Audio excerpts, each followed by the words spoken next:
I backed in with working elephants. I was taking care of two Barbary apes at the San Diego State University for a really non-evasive, really stupid psychology experiment.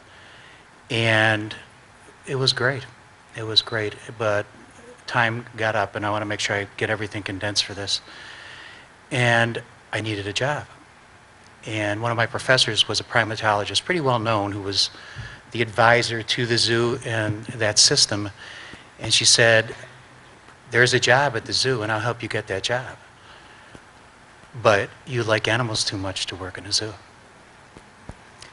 And I didn't understand that at that time, because she had seen me taking care of the Barbary apes on campus, and I was good at what I did. But what she didn't tell me at the time was not how you take care of the animals. It was the game, and it was the business. And I didn't know that.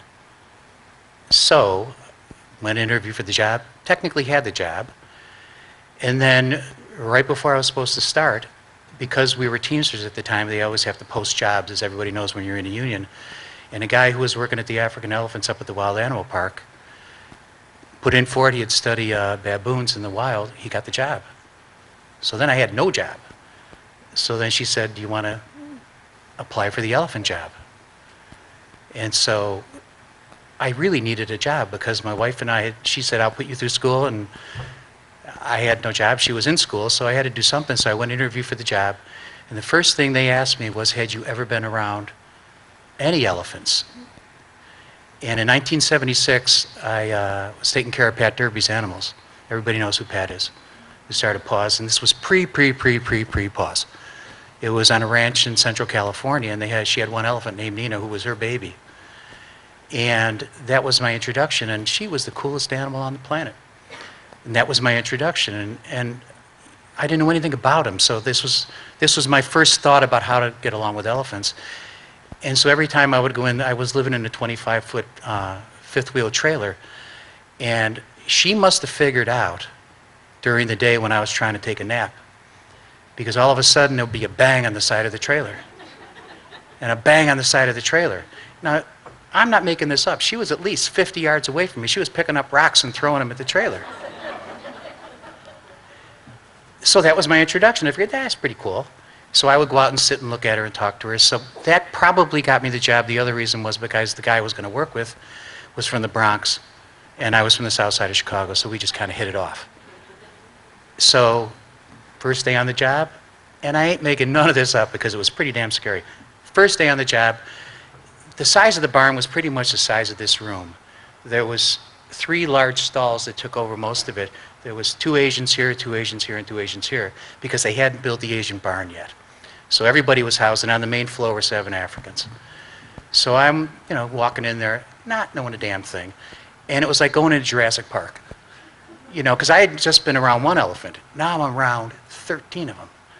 So I walked in, and they walked me through, the guys that were the keepers, and we walked through the Asians. And within 1 minute, I had a trunk wrapped around my neck and was sucking me back into the bars of one of the Asians. And that's my first introduction, all right? And I had just come from taking really cool Barbary apes. I was having a great time. And then I found out her name was Cindy. And I don't know if anybody in this room knows who Cindy was. But Cindy was nuts. And what I found out later, which understood why this happened to me, is that the other zoo she was at, they did something that's called juicing her. And what they did is they used to hose her down and put an open-ended electrical cord up her rectum and flip the switch. So she was juiced. And she hated everybody. So that's my first introduction. So from that point on, I went around the other side when I started working with the Africans. And to me, it's like, that's first day. Within 2 weeks, I'm working with the Africans. And Peach was the big one. She wasn't the matriarch, but she was the biggest African there. And Lou kept saying to me, she's getting a little ticked off at you, because what we would do is bring them in the morning. See, they're on chains at night, to kind of give you an idea. And what they do is they sleep in their manure and their urine. So they have stains on either side of their butts, depending on which side they sleep on. So we would have to bring them in the morning and bring them into an open yard and hose them down and clean them, so that the public didn't see what the hell they were doing at night. So I kept dumping, we put a bucket of little grain in front of them, and they would give them stuff to feed. And I kept dumping her bucket out a little too quickly. And I didn't know that at the time, and Lou kept saying, she's getting ticked off at you. And I was like, yeah, right, you know. And so one day, she goes, she's really getting ticked off at you. So one day I dumped the bucket, and I'm walking around to go hose it out. And within a millisecond, she lifted up her back left leg and kicked me right here. And I didn't see it coming. She flew me probably all the way against that wall. Now that was a kick with 4 tons behind it. And so that was pretty shocking. So within the first couple of weeks, I've already been strangled, and I've been kicked by a 4-ton elephant. Then I was thinking, boy, did I miss those Barbary apes. Because they were in cages, and they really liked seeing me when I used to go to work. You know, you go in there, you're cleaning them. And Sarah, the female, used to greet me every single day and sit there and literally take her fingers and separate each one of my eyelashes every single day and clean them. So I kept thinking, the risk of getting my eyeball ripped out by a Barbary ape was much better than getting kicked by a 4-ton elephant. And here's where things changed, and here's where I changed, just for a little while. The supervisor came in, Lou came in, and they said, here's what you're going to have to do. You're going to have to beat her, or you get fired today. That's it. No questions asked, you got to beat her. You know how hard that is? To beat an animal? I had never seen an animal get to hit her. First of all, I'd already seen Cindy getting beaten for what she did to me, but I didn't really, I hate to say this, they weren't my elephants. I was taking care of the Africans. I figured, well, maybe it's just the Asians are crazy. Get them out of here. So they said, you got to set her up. And so what they did is they didn't give me a normal elephant hook, which a lot of people see are kind of skinny. They gave me a real thick one that was double the size, and it was hardened acrylic. And so what they said is when she looks at you, you hit her as hard as you can, everywhere you can, and you keep hitting her, and you keep hitting her, and you keep hitting her. And I did. And I did. And the weird thing about it was after I did that, now put this in perspective, after I had just beaten the crap out of her, within 20 minutes, I'm in the yard picking up her poop with her in the yard with me. And do you ever feel and get to know when somebody's looking at you? You know, this is when I learned how cool elephants were. I had just beaten her, and I'm in the yard with her, and I know exactly what she's doing. She's looking at me going, you know, I'm 4 tons, and I can run 30 miles an hour, and you weigh 180 pounds, and I'm 4 feet away from you. And she didn't go after me. She didn't even go near me. And that's when I learned a little bit about what they put up with in captivity. This is all within the first 3 weeks, but this is not longer and longer down the line. And this went on for probably, pure guess, maybe a month or 2. And then one day, and I have no idea why, and I'll never figure out why, she must have been talking to the other elephants during the night before I came in that one day and said, I'm done with him. He hasn't slept in 3 months. Let's leave him alone. And that was it. From that point on, she became my friend. The hard part, though, was convincing Lou, my partner, to quit hitting them. And it was standard routine. All the elephants at that time, this was 1984, 84 and change, that was standard procedure. That's how you handled elephants. You beat them. You beat them, and if you wanted to do rides and shows, you starved them. And so that's how you did it. So you make them weak so they don't fight back. And because I'm on limited time, we're going to compress this a little bit. So it took a little while. It took probably a year, including me going down and talking to another keeper at the San Diego Zoo who was really passive, who was an elephant keeper, and Lou's wife, to convince him, why don't we just try not hitting him for once and see what the hell happens? Why don't we just see what happens? You know, nobody ever had an answer for me when I was working with the elephants is, why did we hit him? The response was, well, it's the way it's done.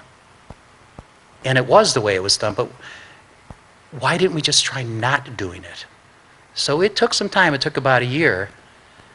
And 2 things happened. Once the Asian barn got built, so we got rid of the Asians. So we just had the Africans. So nobody knew we weren't hitting them. See, everybody was doing it. They were still beating them at the Asians, but they weren't hitting them at the Africans. So it took time. It took time and it took time. But the change in the perception in the barn and the energy difference that was in that barn, when they knew when we came in the morning that we weren't going to hit them. Can you imagine being on chains 14 hours?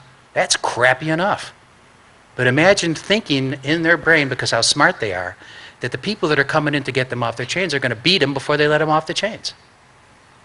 So once that changed, we were able to start getting to know the African elephants.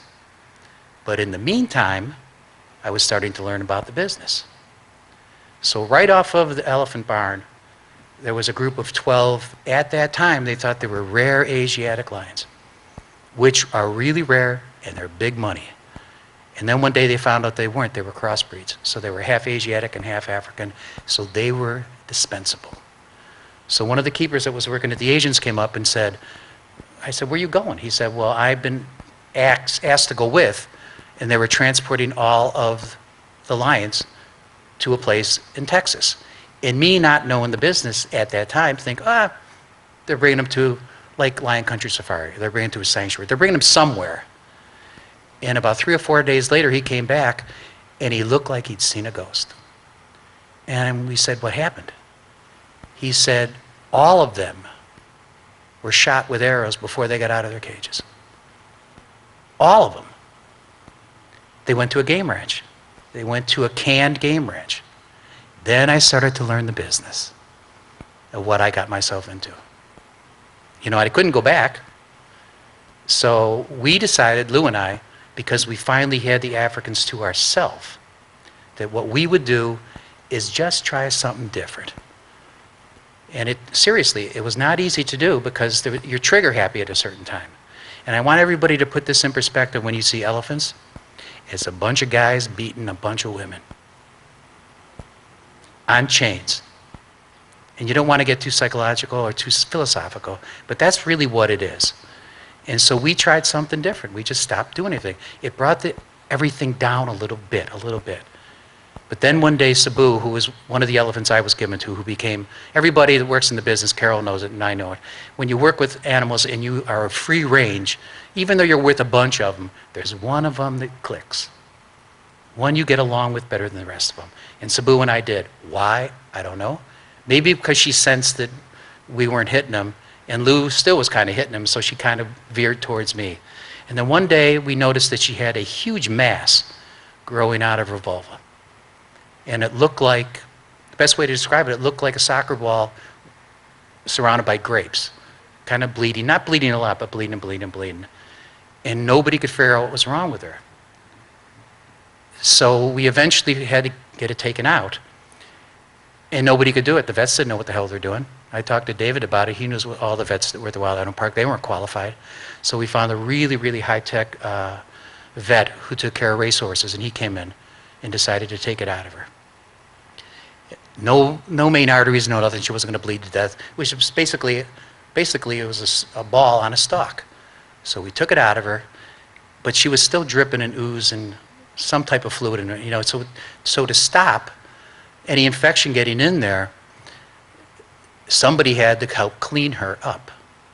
And so she didn't like Lou, so I was given the job to do it. So for about a month, twice a day on my knees, I was underneath a big 4.5-ton elephant, cleaning her vulva every single day and wiping her legs down.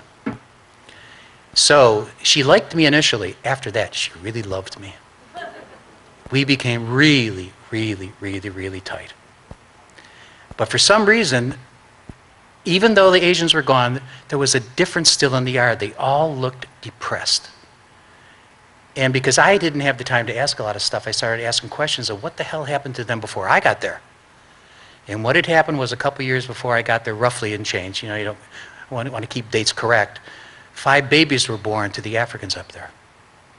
2 of them died initially after the birth, but there were 3 that were still alive. And then one day, they walked in and they took the babies away. No questions asked. Now imagine all you mothers out there that have babies and you have full breasts and you're loaded, and that my wife and I, you think that I didn't go through it obviously, but my wife was in pain if she couldn't milk or get the, you know. So I don't know how long it took, but the babies were gone. All right, so that was the first trauma that they went through at the hands of the business of the game. After that, right after that, I found out that one of the initial herd that came in, there was 5 elephants that came in out of Africa initially. There was Sabu, Hatari, Dati, Mwangi, and Mandavu. Mandavu died from salmonella. but she died in the stalls, and they had let the elephants out. And what they did is they came in with a skip loader, and they picked her up, and they took her away. So we know now the culture. We didn't in the 80s. First of all, in the 80s, we didn't have cell phones. We didn't have laptops. We didn't have anything. We didn't have cable. We didn't have the Animal Planet. We didn't have the knowledge that we have now. So after reading and reading and reading, the only books out there at that time were Ian Douglas Hamilton and Cynthia Moss, basically.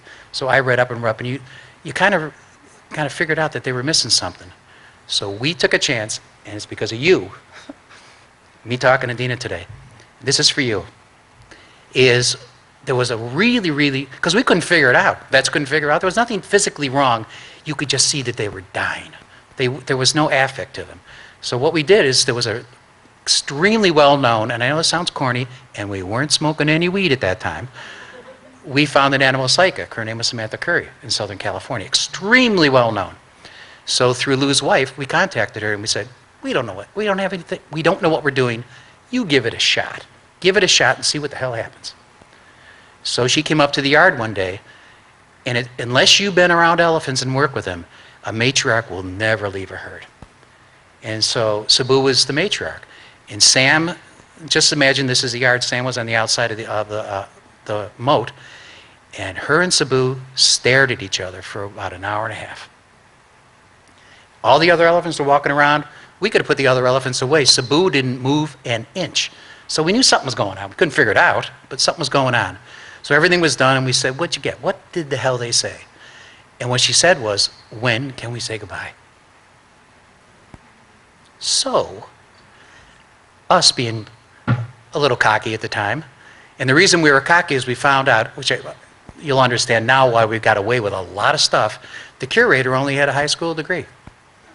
The curator of all the mammals at the Wild Animal Park had a high school degree, and the elephant supervisor was afraid of elephants. He had never worked with elephants. He had conned everybody when he came from Europe that he had worked with elephants. First clue when you work elephants, you have your own elephant hook. First clue. But he conned everybody. So we figured, what are they going to say to us? So Lou and I said, do you know where Mandela's, where's she buried? He said, well, the skull is up. When you work in big exhibits, what they do is they take any dead animals, they bring it to the bone yard where the beetles eat them to clean them. So we decided to go, I said, let's go dig up her skull. Let's go through a death rite. We know what we're doing. We didn't know what we were doing. We thought we knew what we were doing. So what we did is we dug up her skull. And Lou had her tusk at his house. She was a one-tusker, so he had her tusk. Still didn't know what the hell we were doing, so we needed to dry her out a little bit because she still had the membrane around her skull.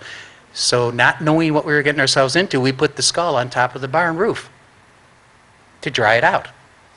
So we came in the next morning, and that roof was dripping from elephant snot. Just dripping down because they were trying to get at her skull. So what we did, we figured, well, maybe we're onto something. Maybe Sam was right. So what we did is we took the skull, we put it in the yard. And I walked Sabu out in the morning, and she roared so loud, I was deaf for 3 days.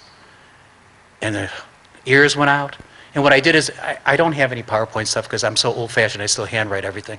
But I brought a bunch of pictures if anybody wants to see. We didn't have video cameras, but I had my little Instamatic that you get at Walgreens. So I took a bunch of pictures. And all of them individually went up from the original herd. Peach didn't really care.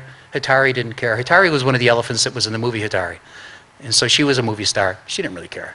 And little Beezy was a little 12-year-old baby, and she had had the crap beaten out of her from the original trainers that were there because they wanted to introduce her to being in part of the shows. So she didn't care either, but the original herd came to say goodbye. And they all went up, and they all smelled, and they touched her, and they kept going back and forth and back and forth and back and forth and back and forth. And it went on for 3 days. Something about that. That's what we were talking about. This is why I said it's for you. It went on for 3 days, just like it did in the wild. And so what happened at the end of all that was the Tima, who was her buddy, they were really sisters. She was the only one left. She walked up like they do in the wild, took the tusk out, played with it and everything, and dropped it, and they never went back to it again.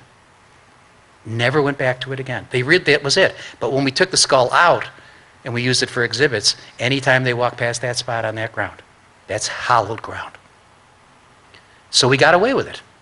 Unfortunately, word got through the system in San Diego, and we wound up in the Reader, you know, the free paper. So everybody heard about it. So, curator calls us in. Can't do that, you can't do that, you can't do that. You have to have permission. We'd already done it. We didn't care. What are you going to do? You don't know what you're doing. So, see, so we had a little bit of leverage at that time. So what happened, unfortunately, so I want to get this as quick as I can. What happened was we got a little bit too cocky because we knew that first of all, we can go in the elephant yard, and we knew that our elephant supervisor wouldn't go in there because he was afraid of elephants. And this was a pretty wild herd because when they were brought in from Africa, nobody touched them for the first 8 years they were there. And they'd only been touched for 3 years when I got there. They were as wild could be in captivity. And so we got a little cocky, and they set us up and set one of his friends up, and we were in a good mood that day, and we unloaded on what we thought about everybody, and then the next day I was transferred down to the Asians. They couldn't transfer Lou because he was a supervisor, so they transferred me down. And then I got to see animals at the Horizon shows. And I got to see dead elephants, emotionally. They had no affect. They were beaten repeatedly. See, I don't know if you all know this, but any elephant that does rides and shows and circuses, they pee and poop on command. Did you guys know that? Because you can't defecate and pee when you're on show, when you're doing shows. So think of what they do to that little baby when it's 3 and 4 and 5 years old, how much they have to beat that baby to poop and pee because they're so scared, and they're on command, they say that word and they do it. And they knew that it would eventually get to me, but it gets a little better. So eventually they had me go do rides and stuff like that, and they finally let me touch an elephant down there. Initially I went down there, first of all, Rucroft was the supervisor. He didn't want me down there. I didn't want to go down there, but the curator, Larry Kilmar, did. And so they put me up at the rides and stuff, and one day I got a call from Larry Kilmar, and he said, I need to talk to you. And I said, what? He said, why do you keep telling people that elephants don't like doing rides? And I said, I never said that. I said, what happens is when I'm doing the rides, people ask me, do you think they like doing this? And I would say, what do you think? And 90% of the time it was from people from Europe. I'll be honest with you, it was people from Europe. They were so much farther along, and this was the mid-'80s. That was my first introduction to Larry.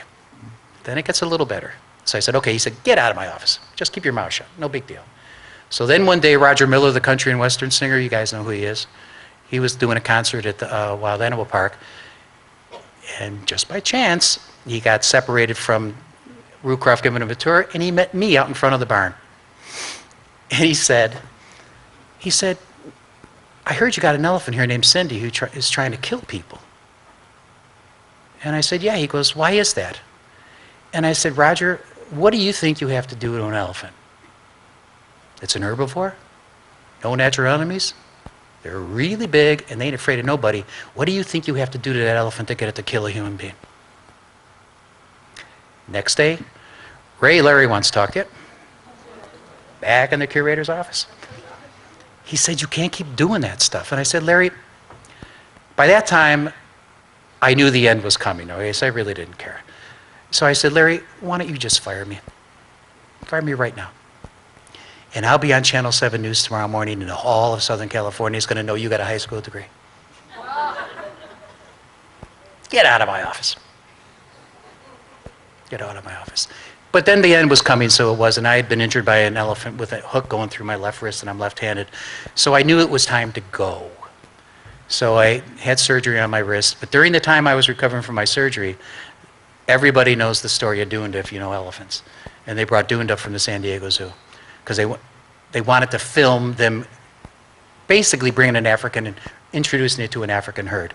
So what they did while I was out of there is they strapped her down on all fours, and they used come-alongs. Everybody know what come-alongs are? Where you can strap an elephant down? So they strapped her down on her sternum, and for 2 straight days, for 5 hours each day, 4 guys on either side with axe handles beat her to a pulp. Beat her to a pulp.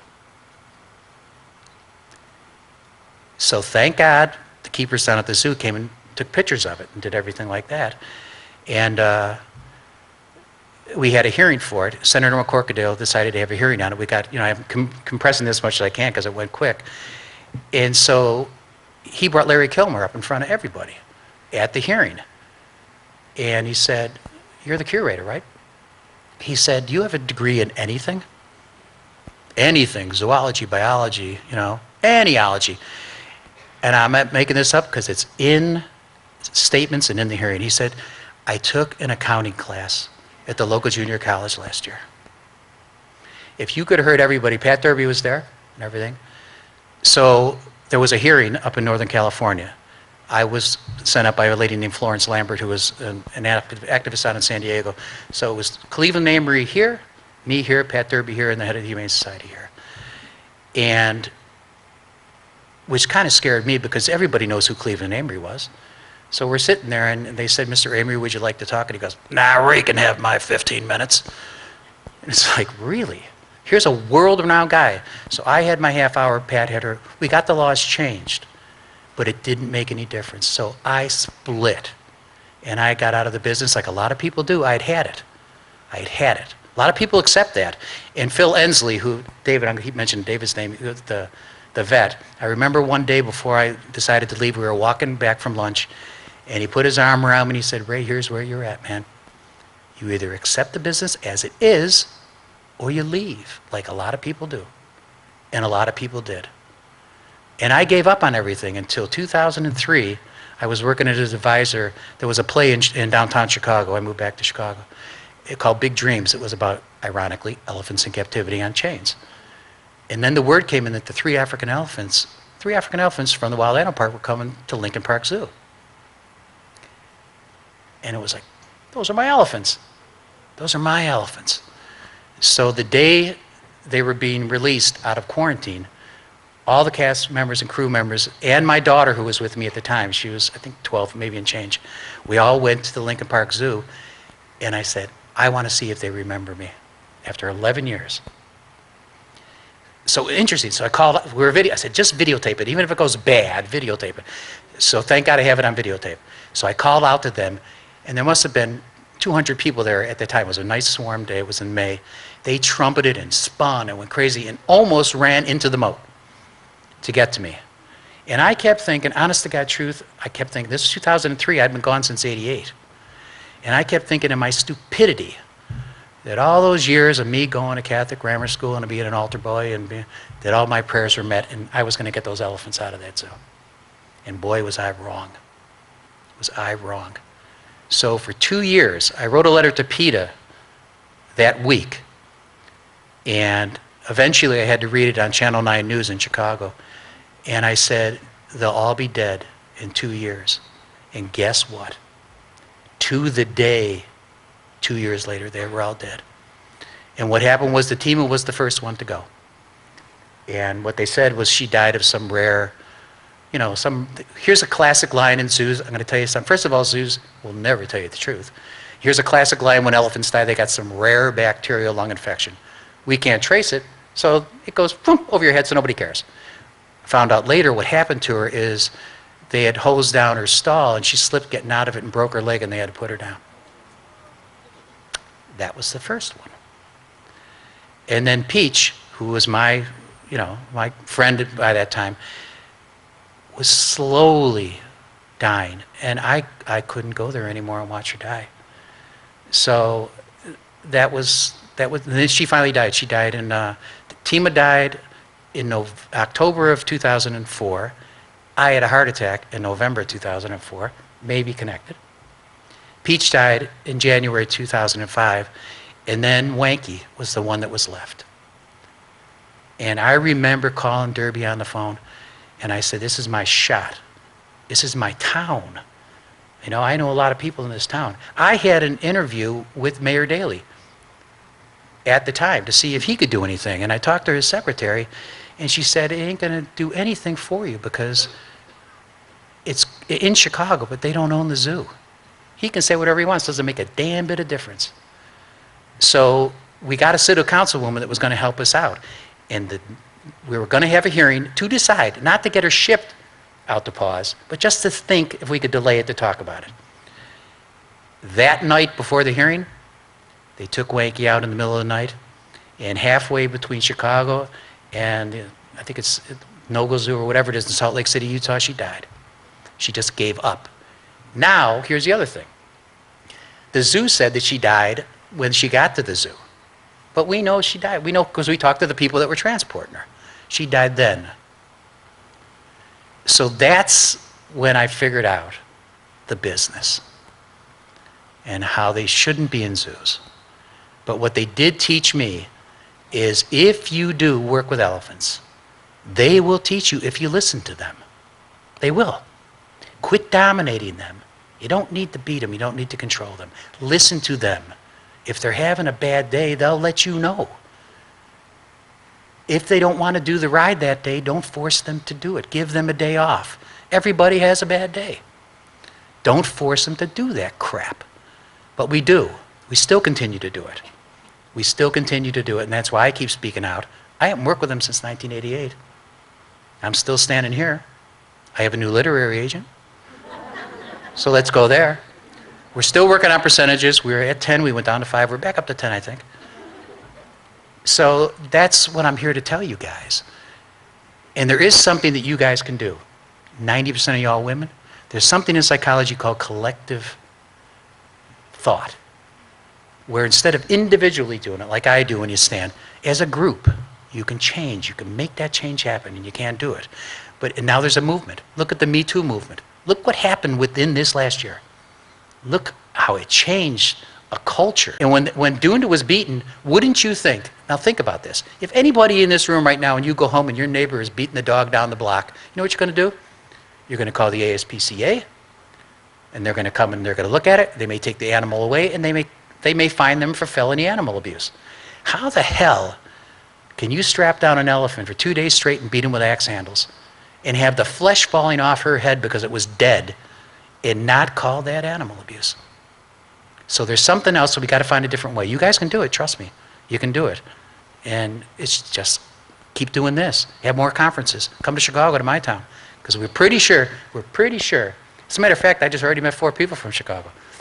There are North Siders. I'm from the South Side, so they're not too happy about me right now, even though I am a Cubs fan. So I got to close. I've been talking too much, but I just want to let you guys know it is possible. And I'll tell you why it's possible.